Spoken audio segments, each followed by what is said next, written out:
सभी 12 राशियों के लिए एक विषय बड़ा इम्पोर्टेंट और उसका शीर्षक है सूर्य मीन राशि में। मीन राशि में प्रवेश होगा, लेकिन साथ साथ पाप मोचनी एकादशी। इस एकादशी का सूर्य के मीन से क्या रिश्ता है ये समझना होगा। और ये जो वीडियो है ये 12 की 12 राशियों के लिए है। अश्विनी नक्षत्र से लेकर रेवती नक्षत्र तक की चर्चा होगी इसमें। यानी कि सारे आदमी इस ब्रह्मांड और पृथ्वी के चराचर जितने भी जीव प्राणी है सब प्रभावित होंगे। इस समय इस वीडियो से रिलेटेड सबकी बात होगी। और रविवार श्रवण नक्षत्र, शुक्र रेवती नक्षत्र में यानी कि बुध के नक्षत्र पर प्रवेश होगा 10:38 पर। और बुध के नक्षत्र में जब शुक्र आते हैं तो लक्ष्मी नारायण योग बनाते हैं। लिख लेना कागज पर, लक्ष्मी नारायण योग। और साथ ही साथ गुरु मार्गी हो चुके हैं, जो वक्र थे, वक्र गति में रेट्रोग्रेड में थे, अब उनको फास्ट ग्रोइंग या फॉरवर्ड डायरेक्ट हो चुके हैं अगली राशि की तरफ। उच्चाभिलाषी कह सकते हैं इनको, उच्चाभिलाषी, उच्च की अभिलाषा का समय अब आया है प्रफुल्लित होने का। इसलिए ये लिखा है सभी 12 राशि प्रफुल्लित होंगी। इस संसार का सबसे बड़ा जीव प्राणी कौन है? बृहस्पति, जो राजा है, गुरु है। उसकी उच्चाकांक्षा, उच्च अभिलाषा जब शुरू होती है तो 12 की 12 राशि प्रभावित होती है, क्योंकि बृहस्पति तो इन 12 की 12 राशियों को ही मान, सम्मान, ज्ञान, विवेक, चेतना, बुद्धि, शिक्षा, अच्छी गाइडेंस और मार्गदर्शक और पथ प्रदर्शक होते हैं। बृहस्पति, इनका मार्गी होना विश्व के लिए बहुत अच्छा माना गया है, सभी 12 राशियों के लिए। अब किस किस देश की कहाँ कहाँ लड़ाई हो रही है वो अलग ग्रह हैं, उनका काम अलग है। फिलहाल आप जानिए कि जहां ठीक 3 दिन पहले शनि अस्त हुए पश्चिम दिशा में, वहीं मार्गी हुए हैं बृहस्पति और शुक्र का रेवती नक्षत्र में प्रवेश होना। अब आप सुनिए एक एक चीज को, ये इफेक्ट क्या करता है। पाप मोचनी एकादशी के ठीक 12 घंटे के अंदर अंदर जब संक्रमण काल होता है सूर्य का संबंध भगवान विष्णु से है और एकादशी का संबंध संक्रांति के साथ अगर मैच कर जाए तो इस संसार का सबसे बड़ा योग माना गया है। और ये योग इतना बड़ा है कि पूछो मत। संक्रांति और सोमवार और पाप मोचनी एकादशी और रविवार का संबंध श्रवण नक्षत्र से, या ये समझिए पाप मोचनी एकादशी का संबंध इससे है, श्रवण से। श्रवण किसका है? सोमवार। चंद्र, इस श्रवण नक्षत्र का स्वामी है चंद्र। चंद्रमा का संबंध पाप मोचनी एकादशी से है और रविवार का संबंध है सूर्य, जो मीन राशि में आ रहे हैं। वास्तव में पौराणिक दृष्टि से देखा जाए, शास्त्रों की जो विधान है या ज्योतिष शास्त्र का विधान है, एक चीज ध्यान रखना हमेशा, सूर्य भी व्रत करते हैं, सूर्य का भी व्रत होता है। बृहस्पति देव अपना व्रत अलग करते हैं, उनका संकल्प अलग होता है। इसीलिए जब जब सूर्य बृहस्पति की राशि में होंगे, नोट करो, जोर देकर के कह रहा हूं, बृहस्पति जब जब मतलब सूर्य की राशि में होते हैं तब अलग योग बनता है, और जब ये सूर्य बृहस्पति की राशि में जाते हैं, जैसे कि मीन और धनु, उस समय इसको शुभ नहीं माना गया। किस दृष्टि से? सृष्टि का कोई नुकसान नहीं होता है, लेकिन इस दौरान, इस 1 महीने में कोई भी मांगलिक कार्य तो नहीं होते, या जैसे कि देवताओं की प्रतिष्ठा या कोई मुंडन कार्य, यज्ञोपवीत, ऑस्पिशियस पुण्य कार्य नहीं करते। जबकि कुछ पर्व ऐसे होते हैं जैसे कि मकर संक्रांति।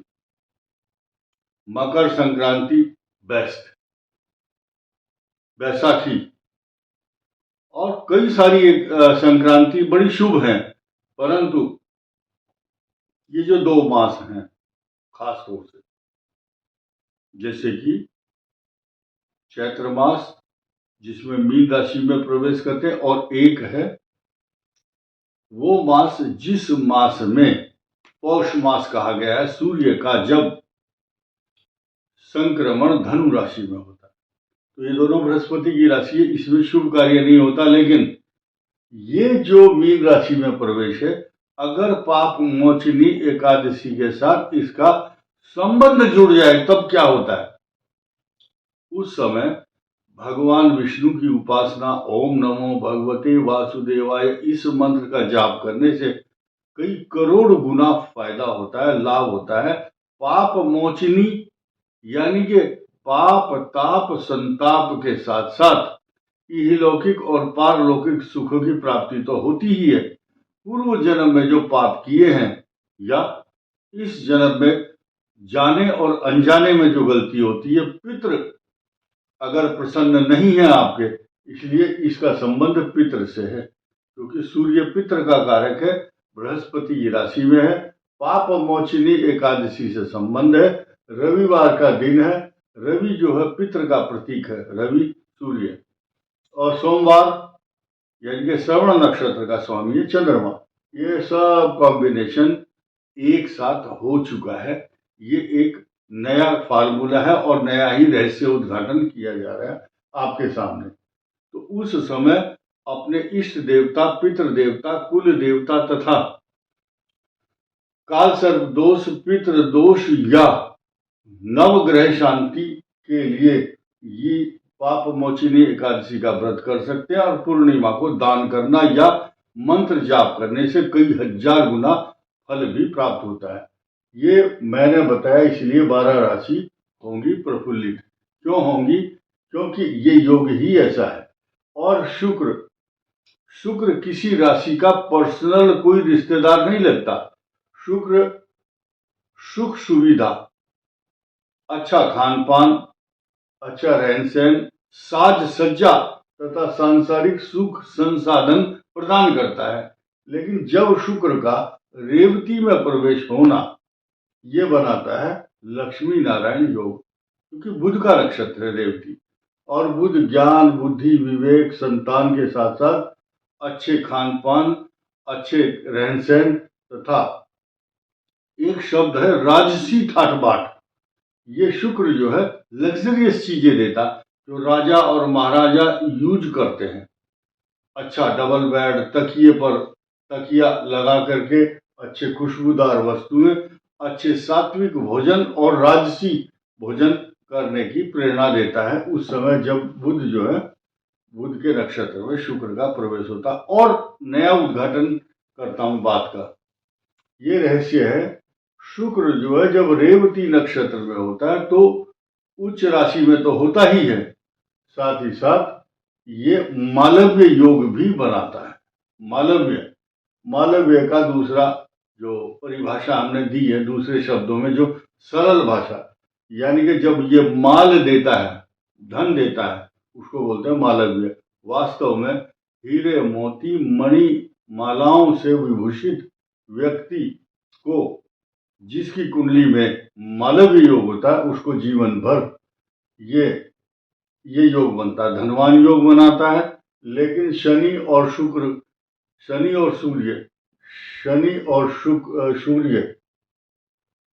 और सूर्य ये क्लेश भी पैदा करते हैं, मन के अंदर क्लेश, वो अलग मैटर है।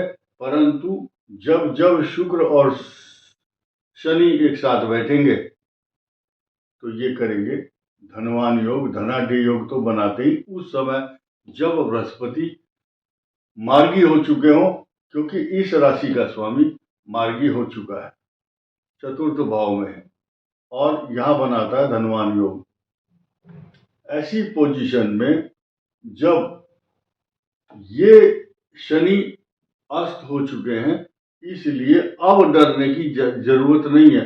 लेकिन ये शनि और सूर्य और शनि शुक्र ये कह रहे हैं कि जब तक यहाँ मंगल नहीं आता, मंगल अंगारक योग बना करके यहाँ बैठे हैं राहु के साथ, 2 अप्रैल को जब यहाँ कंजक्शन होगा मंगल का, उससे पहले ये शुक्र और शनि कह रहे हैं कि जितना लाभ लेना है 12 की 12 राशियों को उस समय तक ले सकते हो, अन्यथा आप 12 की 12 राशि अपने जितने भी जरूरी काम काज हैं सब निपटाओ, जल्दी जल्दी निपटाओ, ताकि 2 अप्रैल से पहले आपको धन का लाभ मिले। ये इन दोनों ग्रहों की मान सम्मान और प्रेम और इनकी दयालुता की पराकाष्ठा देखने को मिलेगी। आपको 12 की 12 राशि को, मेष को मिलेगी क्योंकि द्वादश भाव में कारक हैं दोनों शनि और शुक्र। वृषभ राशि को भी मिलेगी, मिथुन को भी मिलेगी, दशम भाव में मालव्य योग बनेगा, बृहस्पति मार्गी हो चुके हैं, कर्क के भाग्य स्थान में आएंगे और सिंह के अष्टम भाव में शुक्र जब मालव्य योग बनाता है, यानी कि शुक्र के साथ धनवान योग बनाता है, तो धन देता है। कन्या को भी देंगे और तुला को इसलिए देंगे क्योंकि इनका स्वामी खुद शुक्र उच्च राशि में जा रहा है। उच्च में तो है ही, 25 तारीख तक रेवती में रहेंगे, रेवती का सौभाग्य मिलेगा। वृश्चिक के पंचम भाव में ये योग बनने जा रहा है। पाप मोचनी एकादशी पर सभी पापों का नाश होगा।